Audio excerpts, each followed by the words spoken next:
Cuando las almas de los animales quedan independientes, llegan a la individualización, ¿cuál es el proceso de reencarnación de estas almas en el reino humano? Se dice, vamos, esto lo he leído, esto no es mío, lo he leído con Lipiter, creo que la evolución animal tiene que ver con esto. Cuando un animal ha llegado al punto de integración, aún teniendo forma animal, ya tiene una personalidad definida. En cierta manera se ha despegado del alma grupo al que pertenece, y entonces está en un proceso de encarnación. Cuando vuelven a ser, ya nace en forma humana, ya con el cuerpo humano. Pero hay animales, ahora no, pero había animales en la época de la Lemuria que tenían forma animal, sin embargo ya estaban ya individualizados. ¿Alma humana? Sí. ¿Que tenía forma animal? Sí. Se despegaron, estaban despegados del alma grupo. Por lo tanto, en vida no podías darle la iniciación grupal hasta que no se separara del alma grupo. Es como si fuese una especie de esfera de látex o de goma, y que surgiera una circunferencia pequeña que surgiera allí. Se ha despegado de una forma animal porque todavía no ha muerto el cuerpo. Entonces está durante un tiempo, digamos, teniendo la inteligencia rudimentaria del hombre, pero sin conciencia activa todavía, está condicionada todavía por el proceso suave del animal, pero ya, de hecho, pertenece ya a la familia humana. Ahora bien, cuando nace, ya nace en forma humana. Pero antes de nacer tiene que bajar los planos y deben pasar muchísimos años. No, como espíritu antes una no vez se llega ha al plano adquirido, físico, ¿no? Es una iniciación, la individualización. Por lo tanto, cuando se ha despegado del alma grupo, ya es un ser humano ya. No tendrá la forma humana. Aquí vemos, por ejemplo, que hay muchos individuos de la raza negra que tienen una inteligencia superior que la raza blanca. Aquí podemos decir que hay un proceso de regresión, lo cual no sería cierto.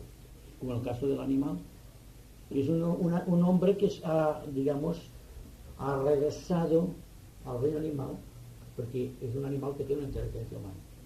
No es así.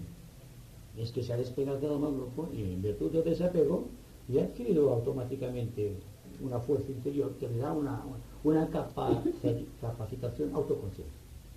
Y entonces esto ya al despegarse, entonces al nacer sí, entonces la forma ya es netamente humana, rudimentaria, porque tiene que pasar el proceso. Es decir, que no tiene el cuerpo exactamente como lo tenemos ahora cuando nace a la individualización un alma, un animal que por primera vez encara en forma humana. ¿Y por qué razón entonces las dos primeras razas humanas tuvieron que pasar en planos superiores antes no llegaron a la encarnación? Todos tienen que pasar por los planos superiores para adquirir conciencia. Es un descenso, digamos, en un proceso de involución. Entonces las mónadas involucionan, en cierta manera, hasta llegar al reino mineral. Entonces surge una corriente de vida que lo lleva hasta el reino humano. Es decir, que pasa al reino mineral, al vegetal y al animal. Y aquí se produce la crisis de la individualización, que es la primera gran iniciación del tercer reino, o reino animal. Y entonces ya viene la corriente de la mónada directamente, a través del ángel solar y de todo ese proceso que se ha discutido muchas veces, que el yo superior ya se hace cargo de la evolución. Y la evolución, técnicamente descrita, es el paso que va desde la conciencia, de la autoconciencia en ciernes hasta la conciencia constante. Esto es el proceso de la evolución. Y ya no termina. Es decir, que el proceso solamente se produce en la involución, en la evolución, y luego ya en la superevolución, que pertenece a los cosmos. Pero a nosotros, creo yo, claro que esto es una cosa que es apasionante porque es el conocimiento que tenemos de nuestros antepasados, algo que hemos sido nosotros, técnicamente descrito. Pero interesa es el paso el que va desde la conciencia, la autoconciencia plena en el plano físico, en el plano emocional y en el plano mental, en el cual es un paso muy grande para el ser humano, esa integración autoconsciente, hasta llegar a la conciencia búdica, que es la conciencia ya que te hace un hombre celestial casi, por así decirlo, por encima de los demás hombres. Es decir, que entonces en el quinto reino de la naturaleza. El quinto reino se caracteriza, por ejemplo, porque tiene una conciencia cósmica más de una conciencia humana. En tanto la conciencia humana es una conciencia espiritual más de una conciencia animal. Entonces el proceso siempre es que va el proceso desde el alma grupo a la autoconciencia. Es decir, el alma grupo, que hay una evolución entre almas grupos. Porque dentro de una misma especie hay muchas variaciones. Comparado la raza perruna, por ejemplo, o los féridos, los gatos. ¿Cuántas especies de gatos hay? Unos más evolucionados que otros. Y sin embargo, todos esos grupos constituyen pequeñas esferas dentro de una esfera. Que son pequeñas almas grupales dentro de una totalidad de un alma grupal que pertenece al reino animal. Así que también pues es un poco complicado. Hay entonces una gran esfera donde están todos sus animales. Si es el alma grupal, constituye una esfera, digamos, en un lugar definido del plano astral. Yo creo que es el segundo subplano donde está esta esfera grandiosa. Ahí está todo en germen, está todo. Pero perros, gatos. todo, naturalmente, pero diferenciados por especies. Y dentro de las especies, dentro de una esfera que corresponde a una especie, hay especies superiores e inferiores. Los cerdos, por ejemplo, hay el tigre y el gato. El gato está mucho más evolucionado que el tigre. El tigre está todavía rastreando una célula. Y en cambio, el gato está en contacto con el hombre. El hombre tiene una responsabilidad con el reino animal, como los maestros tienen una responsabilidad con el hombre. Y todo es así una cadena. Entonces las dos razas, esotéricamente, la tercera raza fue la raza lemur. Sí. Anteriormente habían dos razas, Sí. que no eran físicas. No. Entonces este proceso de estas dos razas, ¿cuál fue exactamente? Sí, fue un proceso de substanciación. Es decir, que una cosa etérica para manifestarse debe substanciarse. Entonces hay una raza polar y una raza hiperbórea. Son los antepasados de la raza de Mu. Que una es totalmente etérica y la otra es semi-etérica. La única que empieza a ser realmente densa es la de Mu. En las primeras razas que el cuerpo es deforme, es tosco, contra eso, hasta que llega el momento de la individualización, en el cual el hombre adquiere un cuerpo físico gigantesco. Se dice que tiene 3 o 4 metros de estatura.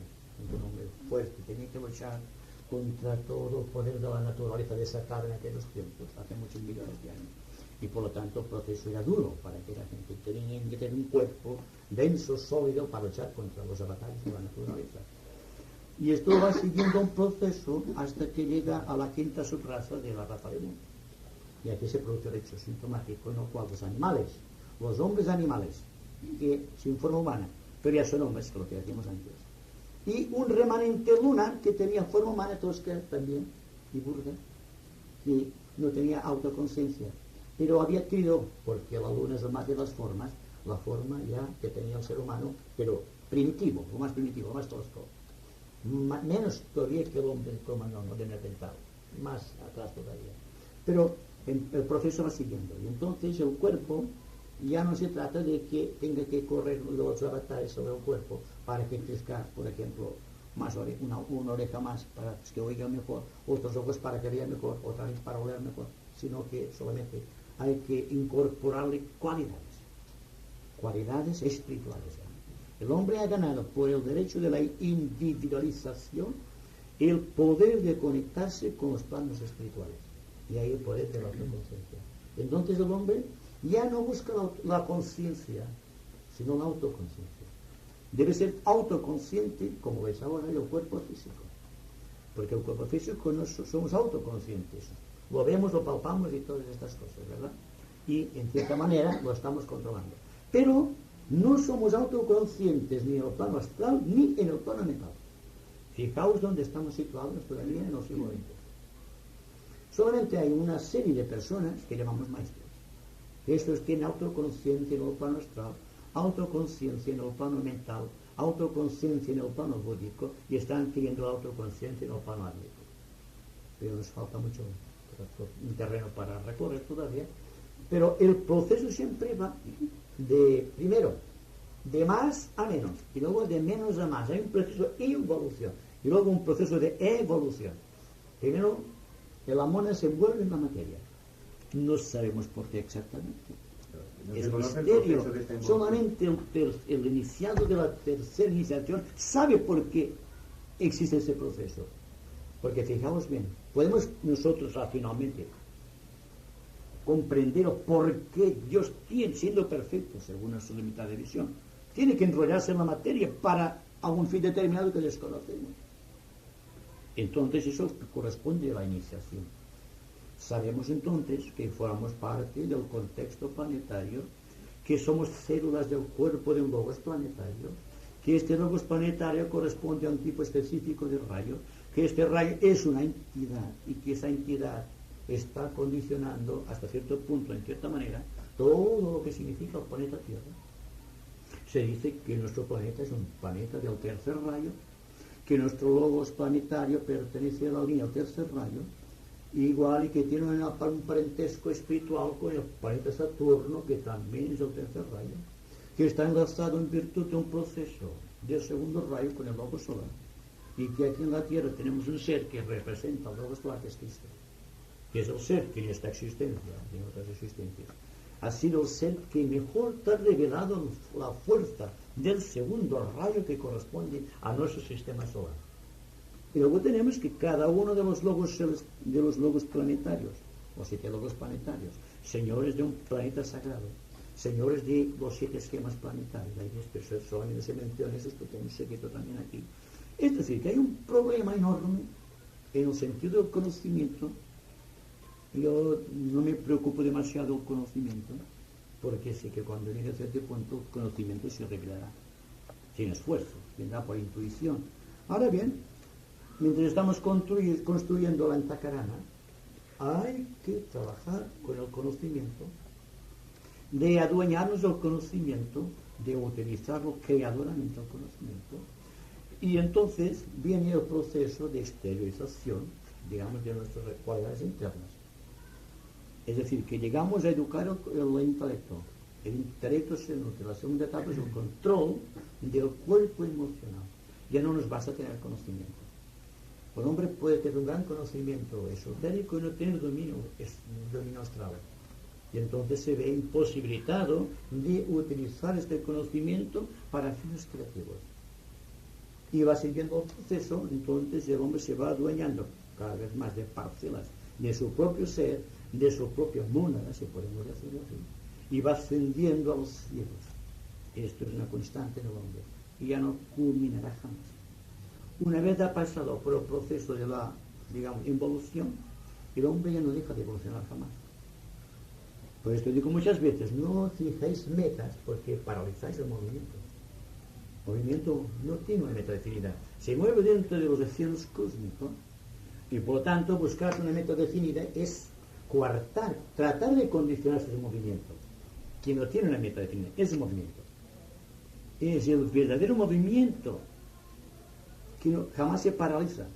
Incluso cuando se produce aquel gran hecho que llamamos el gran pralaya, al final de un Mahamantara, que es al final de un sistema solar, cuando el logo solar retira su atención del universo, entonces todo va desapareciendo. Todo está entrando dentro del silencio. Pero, ¿qué sabemos lo que hay dentro del silencio pralaico del yoga, del logos? Y el movimiento continuará. Porque no habrá imágenes, no habrá formas, pero el movimiento continúa. Porque el movimiento forma parte de la vida de Dios, o la vida del ser humano cuando está, por ejemplo, en el Devacán. En el Devacán, que es el final de un ciclo de vida humano, el hombre está viviendo una vida allí también, completa. Y entonces podemos comparar por analogía que el gran pralaya es, digamos, el Devacán del logo solar. Y él tendrá sus recreaciones, como el hombre tiene sus recreaciones en el plano astral o en el plano mental. Depende digamos, de su evolución. Hay quien tiene su Devacán en el tercer subplano del plano astral. Y hay hombres que tienen el Devacán en el quinto subplano del plano mental. Depende de la evolución. Entonces, cuanto más arriba, más tiempo tienes por delante. Porque la velocidad no existe, el tiempo no existe porque no hay velocidad.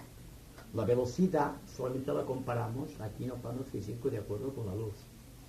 300 mil kilómetros por segundo, me parece. ¿Verdad? 300 kilómetros por segundo. Bueno, esto es la velocidad de la luz. Pero en el plano astral solamente la velocidad es tan enorme que no la podemos calibrar. Y hay que un hombre que posea la habilidad de transportarse en cuerpo astral va igual que el rayo de la luz. Pero cuando estás en el plano mental o en el plano búdico se produce voluntariamente el fenómeno de simultaneidad en el tiempo. Y si apuras, en lugar de ir hacia adelante vas hacia atrás y vas más allá de la velocidad de la luz. De ahí las teorías de que si vas al plano astral o si vas en un platillo volante a muchos años luz de la Tierra, vas rejuveneciéndote cuanto más avanzas en el tiempo. Porque realmente no existe el tiempo. Porque el tiempo existe cuando hay una velocidad definida. En el plano astral, al no haber velocidad definida, el tiempo no existe. Si existe es porque existe una contraparte física del plano astral, que es la que condiciona la velocidad y por tanto condiciona el tiempo. Pero, como digo en Agni Yoga, llega un momento en que el tiempo llega a cero.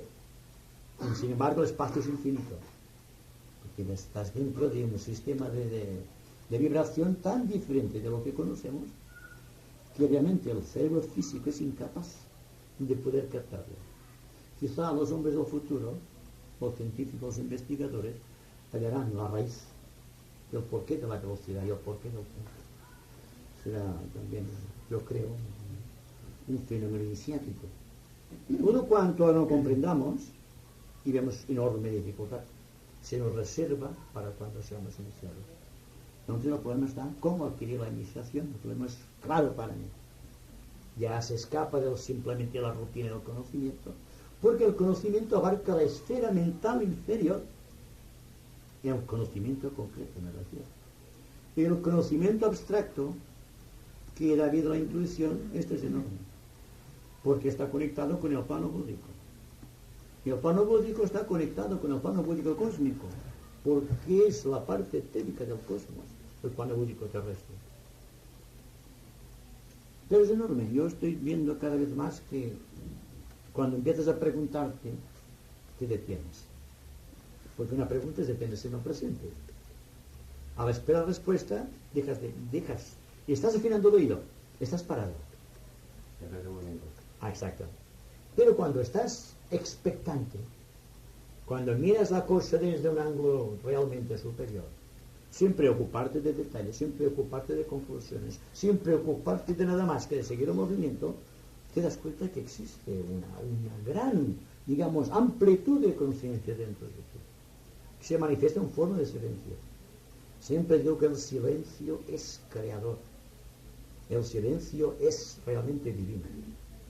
De ahí que en las ramas lo primero que enseña al discípulo es a callar,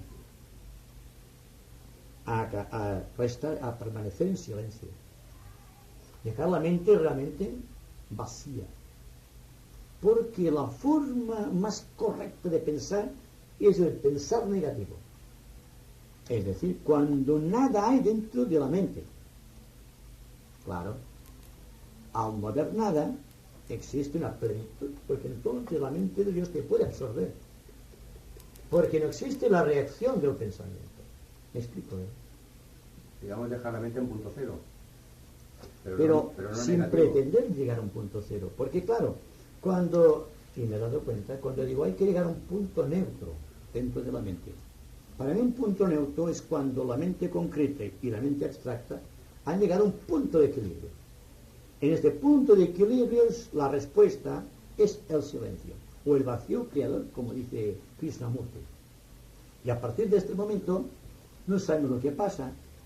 El silencio es entonces por grados. Yo diría que la iniciación es un grado más cada vez de silencio o de contacto cósmico.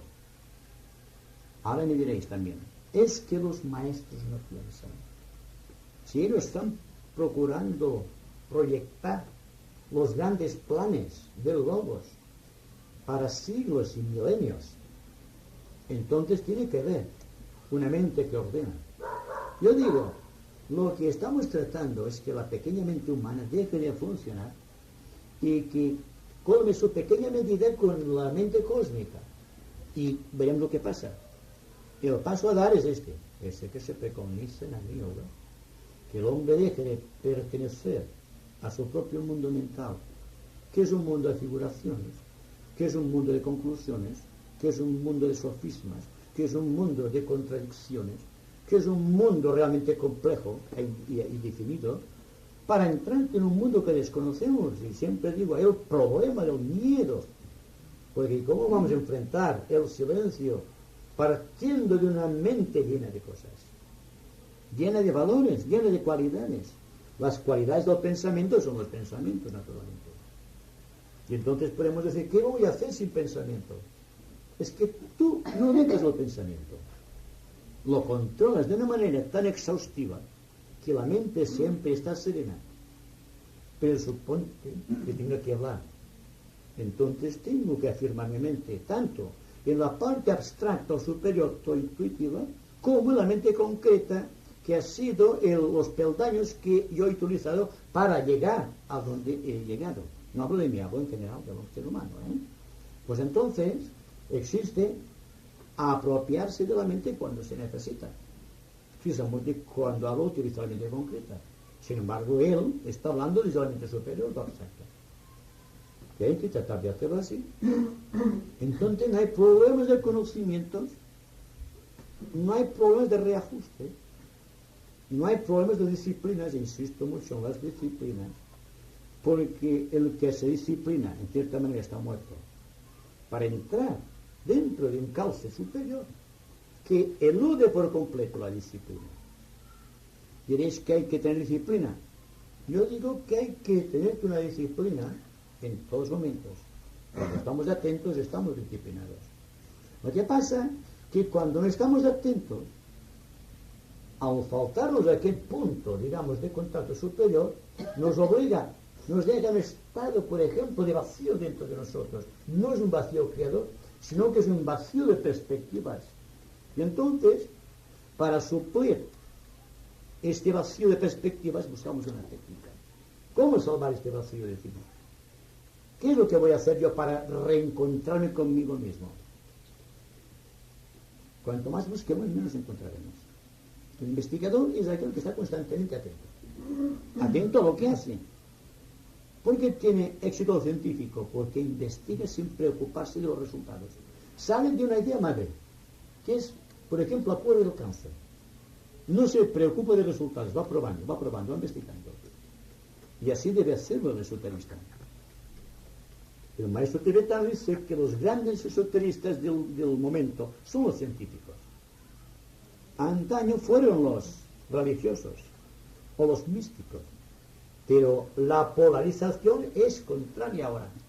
Ya no se trata de hurgar en el terreno del conocimiento y tampoco en el terreno de la perspectiva, digamos, de la parte mística, sino orientarse sobre un punto definido dentro del gran océano de la divinidad y trabajar desde aquel punto investigando sin preocuparse de resultados. ¿Como veis? No hay ninguna meta para los científicos. Sale de una idea madre, por ejemplo, voy a tal sitio, como nosotros, pero no nos preocupamos de llegar a tal sitio, estamos llegando. Yo voy a mi casa, por ejemplo, no me preocupo cuando voy a llegar, voy a mi casa. ¿Se dan cuenta? Ir a mi casa, en este caso, es un acto de afirmación. Yo me refiero también a la casa del Padre, a la casa de Dios. Se trata de tener, en ese sentido, un camino bien establecido interno, que es el propósito. Entonces el propósito está más allá que el amor que conocemos, el amor emocional, y que todo conocimiento posible. Porque el propósito está conectado con la mónada, en tanto que el conocimiento y el misticismo están atadas al yo inferior o bien al alma. Siempre hay que buscar la meta más lejana, para evitar quedar presos en la propia meta. O quedar presos dentro del afán de las locas perspectivas, o también de adquirir el fruto de nuestros actos. Porque naturalmente hacemos un acto buscando un fruto detrás, y nos condiciona, porque en el fondo no hacemos un acto por acto en sí, sino para ver los demás cómo reaccionan ante aquel acto. Es un poco duro, ¿verdad? Pero si no nos pusiéramos metas, este acto no existiría. O sea, este problema no existiría. Claro que no.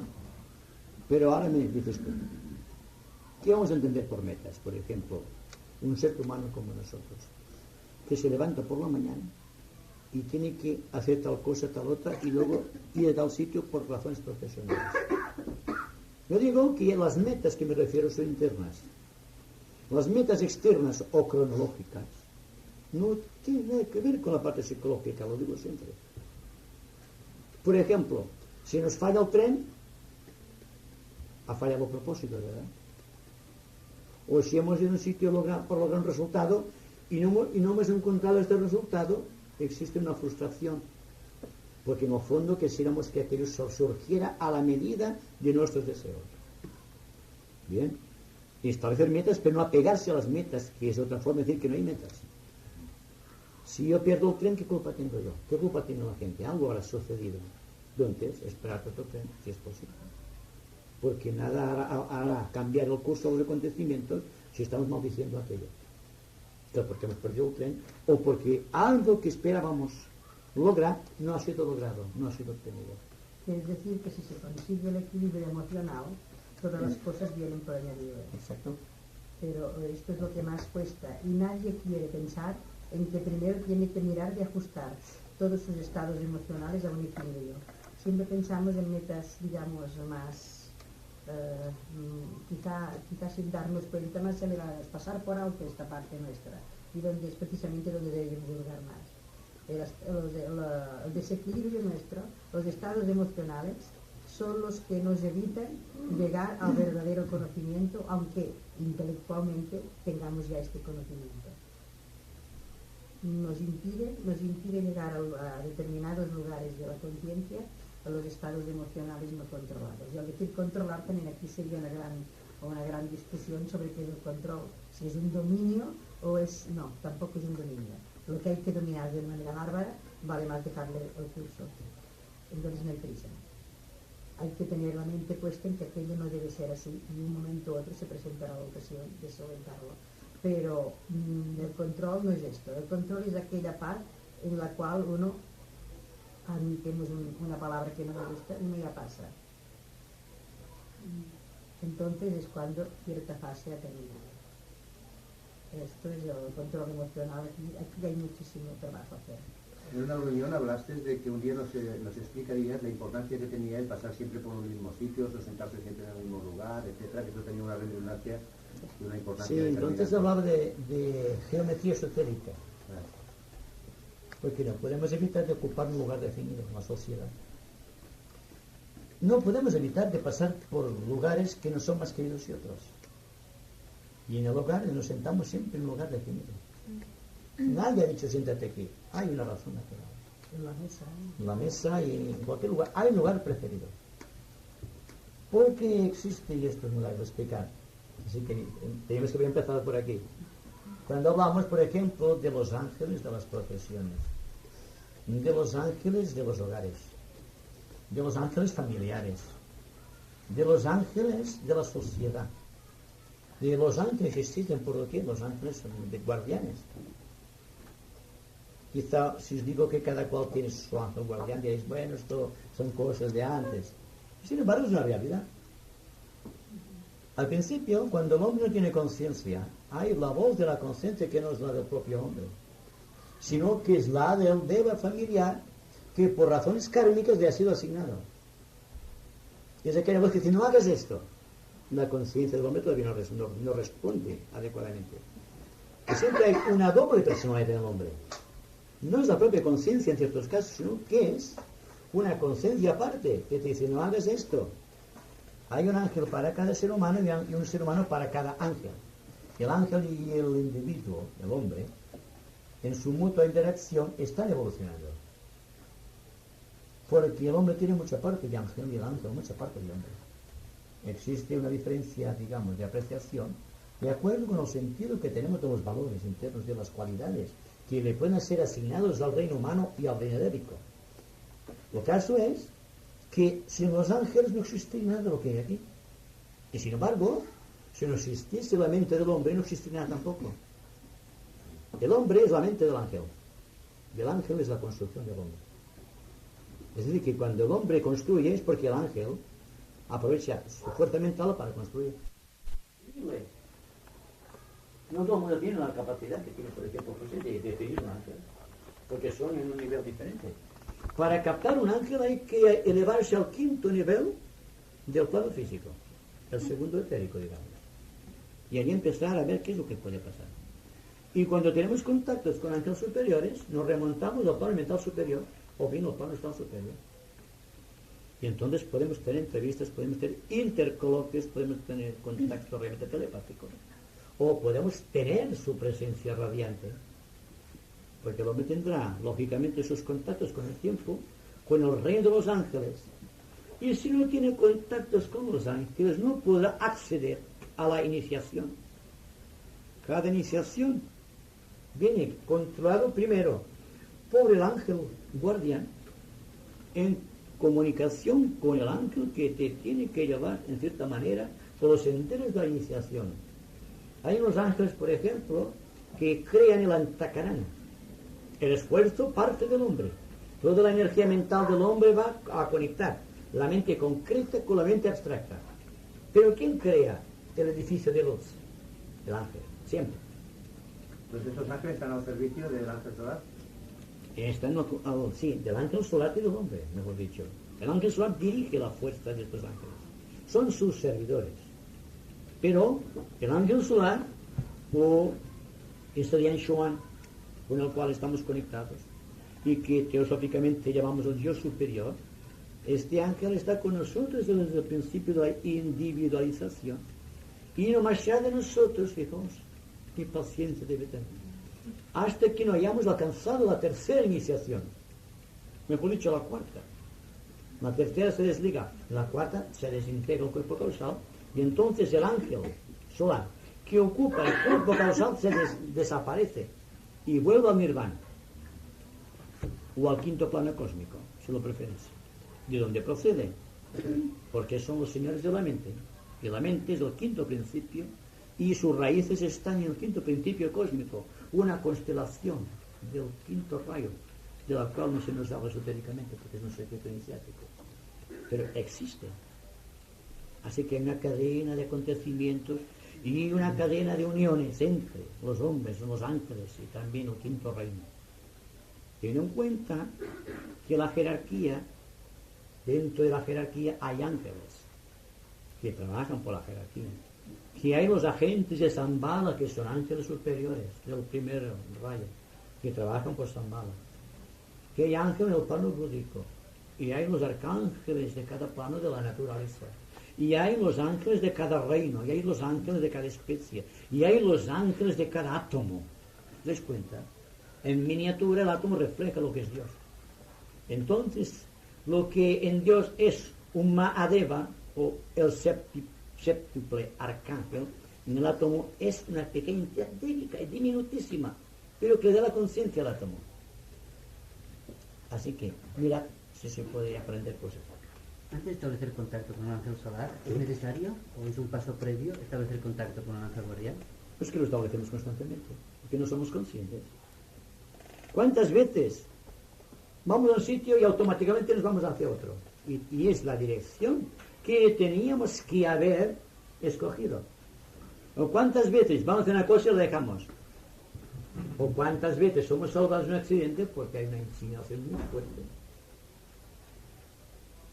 Y otras veces nos viene por intuición angélica, no intuición nuestra, muchas cosas que necesitamos para nuestra vida. Es decir, que el karma, si pudiésemos darnos cuenta, es la interrelación entre el hombre y el deva. Porque el hombre piensa y el deva construye. Luego todo cuanto existe como karma está en la mente del hombre. Entonces las condiciones kármicas son las que construye el deva. Tanto si es positivo como si es negativo. Exacto. Hay devas en todos los planos. Hay devas en el arco involutivo y devas en el arco evolutivo. Y devas que han alcanzado la plena realización. El propio ángel solar es el Lian Xuan, que adquirió su plena perfección en el universo anterior. Hace muchos miles y miles de kalpas. No digo años, kalpas. ¿La kalpa representa? Cada kalpa tiene 320 millones de años, creo. Pero vaya, no es nada porque esto no es nada. Esto del arco involutivo de los devas es muy importante, porque entonces muchas personas podrán decir, ¿por qué siempre nos evita la desgracia? Y es que muchas veces no se nota, no notamos el aviso porque no estamos en el mismo nivel. Entonces el aviso no llega de los del arco evolutivo. No estamos preparados, digamos. No estamos. Pero un accidente puede ser un un paso kármico que provoca este accidente obligatoriamente. Aparte de la idiosincrasia humana, muchas veces también en accidentes por falta de previsión, por lo que sea. Naturalmente, aparte de esto, también puede ser esto sencillamente que no tenemos los vehículos atentos y preparados para oír lo que llamamos la voz de la conciencia, que nos evitaría quizá algo mal. Esto de los devas del arco evolutivo y del arco involutivo son los que en el momento determinado, según nuestro estado, podemos contactar con unos o con otros. Por eso es necesario nuestra evolución. Entonces, si tenemos los familiares, bueno. De todas maneras tenemos algo, tenemos una condición del hombre, es que con respecto al karma, la actitud es negativa por completo. Es decir, que aquello como si estuviese predestinado y que no puedo hacer nada contra el karma. Es aquello que se dice en los manuales astrológicos superiores, que provienen de los caldeos, que decían, los astros inclinan el karma, pero no te obligan. El karma está escrito, pero tú puedes borrarlo. Todo depende de la actitud de la mente. Ahora supone por un momento que todo el karma está condensado en la mente del hombre. ¿Qué pasará cuando la mente del hombre no tenga nada dentro? ¿Dónde está el karma? ¿Dónde está la estructura del karma? ¿Te das cuenta? Porque naturalmente el hombre, como decimos, está pensando, está actuando, está discriminando, está discerniendo, está reflexionando, está recordando, está comparando, está incluyendo, está moviéndose en muchos niveles a la vez. Entonces, tendrá contactos con devas en todos los niveles. Cuando existe un contacto con los devas, algunos de los que provienen del plano búdico, y que se reflejan en el plano astral superior, y te ayudan en cierta manera, no porque seas simpático a ellos, sino porque tu condición espiritual les atrae. Como la música atrae a cualquier persona que le guste la música, o cualquier cosa que guste a una persona le atrae. La afición de los ángeles superiores es hacia los hombres que trabajan por librarse del aspecto material de su existencia.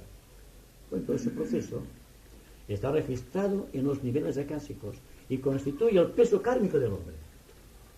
A ver, si el hombre tiene este peso kármico atado a su mente estará condicionada por este karma, o ese aspecto del karma, y obligatoriamente tendrá que pasar por ciertas experiencias.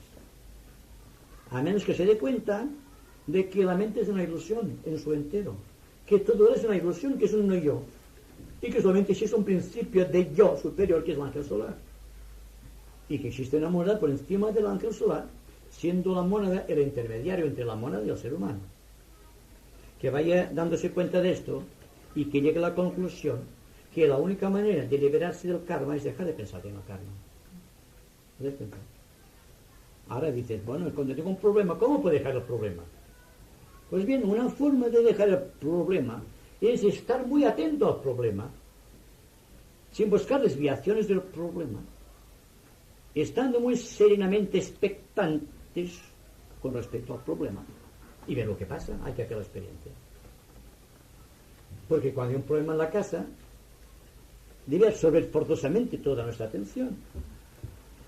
Pero no será la actitud de decir es el karma y entonces plegarnos de manos o de brazos. Es verdad que es un negativo esto. Pero cuando ves que tu atención hacia el problema, sin rehuirle, digo, enfrentando el problema con toda la intensidad de nuestro ser, el problema se disuelve. Hay que intentar hacer esto. De una manera muy astuta, rehuimos el problema. Y desde que la persona que ve un accidente empieza a gritar, la persona serena, la persona estable, la persona que tiene la mente tranquila, lo primero que hace es ayudar a la que ha caído y sin desesperarse. Y el hecho está ahí, entonces el trabajo también está ahí.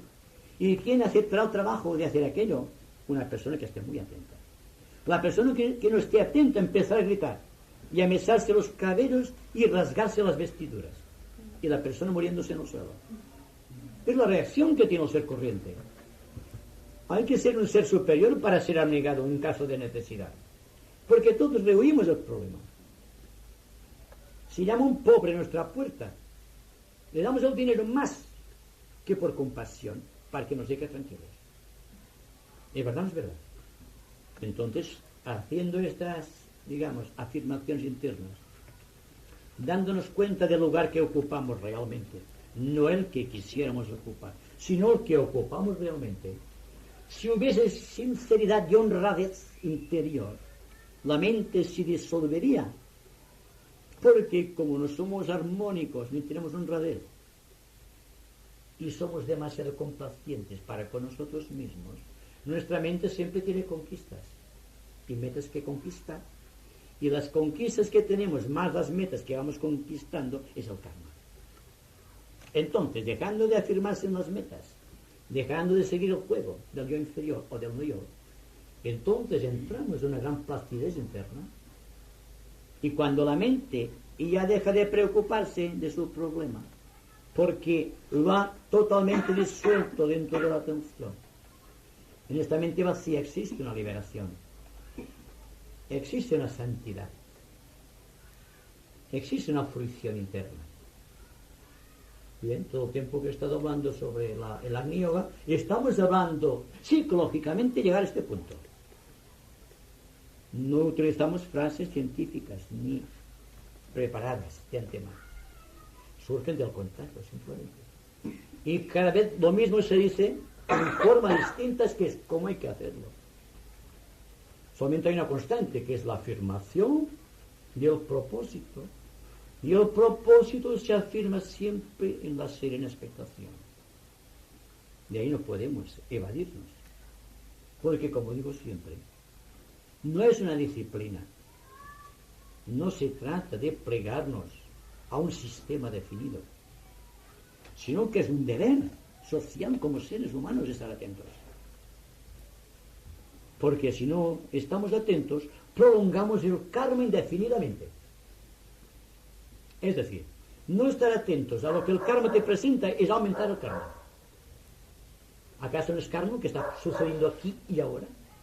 ¿Acaso no es karma lo que sucederá después y entonces? Pero ¿qué pasará cuando estemos presentes aquí y ahora y después aquí y ahora? Y estemos siempre dispuestos a afrontar esta realidad. Pues que el karma se extinguirá. El peso karma es el peso muerto de las edades. Es el peso de los recuerdos. Es el peso de aquello que construimos inadecuadamente o que construimos mal. Ahí está el karma. Pero si tú trabajas abnegadamente en favor de los demás, que es cuando te olvidas de ti mismo, y lo haces con abnegación y espíritu de comprensión y voluntad al bien, entonces todo cuanto surge de aquí será correcto. De primero, habremos disuelto el libre albedrío. Después, habremos afirmado nuestra voluntad en la voluntad de Dios. Nuestra mente ya no será un depósito de residuos acásicos o residuos de recuerdos. Nuestra mente será el asilo de la propia divinidad. Entonces, sucede todo cuanto ha sido descrito hasta aquí bajo términos tan pomposos y retumbantes como la iniciación. Esta palabra que está llenando nuestra boca y nuestros labios y que sabemos tan poco lo que realmente es, porque está aquí y ahora y siempre estamos pasando o bien al ayer o al mañana. Hay que pasar siempre por ese eterno ahora. Y entonces sucede lo que sucede al ser superior, lo que sucede a un logos planetario, o lo que sucede a un logos solar, o lo que sucede a un logos cósmico, que está activando constantemente el proceso kármico de su existencia. Es decir, que no es vivir acumulando karma, sino que es un vivir extinguiendo karma, lo cual es totalmente distinto, ¿verdad? Pues bien, la atención, fijaos bien, y soy reiterativo, lo seré siempre en este punto, la atención hacia el momento presente es básico. Hagamos lo que hagamos. Podemos estar meditando, si queréis utilizar esta palabra, si estáis leyendo, si estáis comiendo, si estáis divirtiéndoos. Hay que ser entero en todo. Todo ser debe estar en aquel momento, sin escapatoria alguna. Lo que pasa es que eludimos. ¿Cuántas veces durante el curso, de un momento cualquiera, hemos dejado de estar atentos? Muchas, ¿verdad? La mente se escapa, es evasiva. Porque la mente es astuta y sabe que vamos a destruirla. Y como el que tiene una conciencia mental, que es lo elemental, no quiere dejarse gobernar, no quiere dejarse controlar, no quiere dejarse desvanecer o destruir, y opone resistencia. Y la resistencia es siempre la falta de atención. Si le destruye esa mente. No, destruye la forma de la mente, no la esencia mental. Porque en el proceso, por ejemplo, del pralaya, no se pierde el pralaya que interesa al logo solar, o su capacidad de recrearse con sus sueños. Se pierden las formas. La materia existe, pero no la forma. La materia y el espíritu son la misma cosa en el pralaya. Están en un punto neutro, en un punto de equilibrio. Que sucede algo así cuando el hombre penetra en el Devacán. Y el Devacán es de una gran calidad. Como es, por ejemplo, el Devacán de un discípulo muy avanzado. El maestro, el Vasandir, no tiene necesidad de Devacán. Está más allá del Devacán. Está dentro del Devacán, del propio Logos. Que es lo que digo, hay que tener una cualidad distintiva como discípulos y como iniciados. Como discípulos, el esfuerzo en no salir de este presente que nos la vida, el karma nos presenta.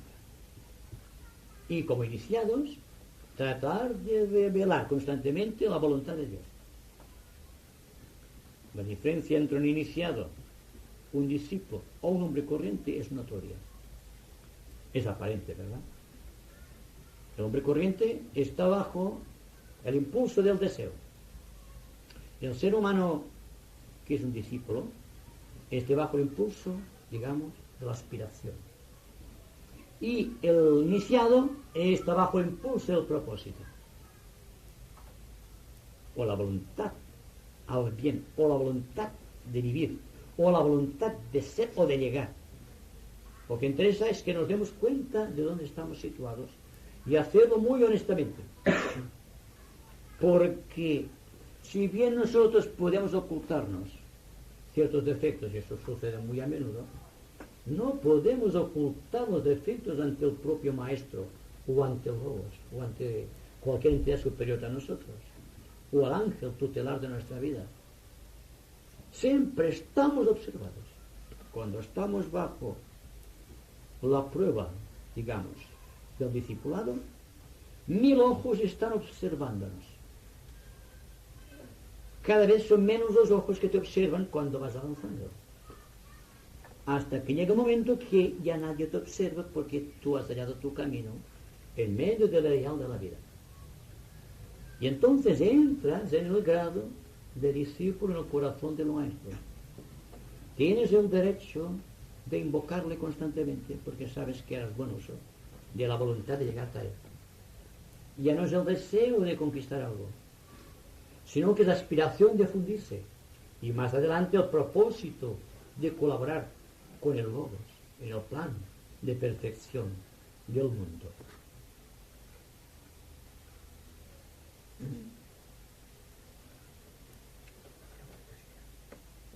De la meditación, si estamos en un punto clave.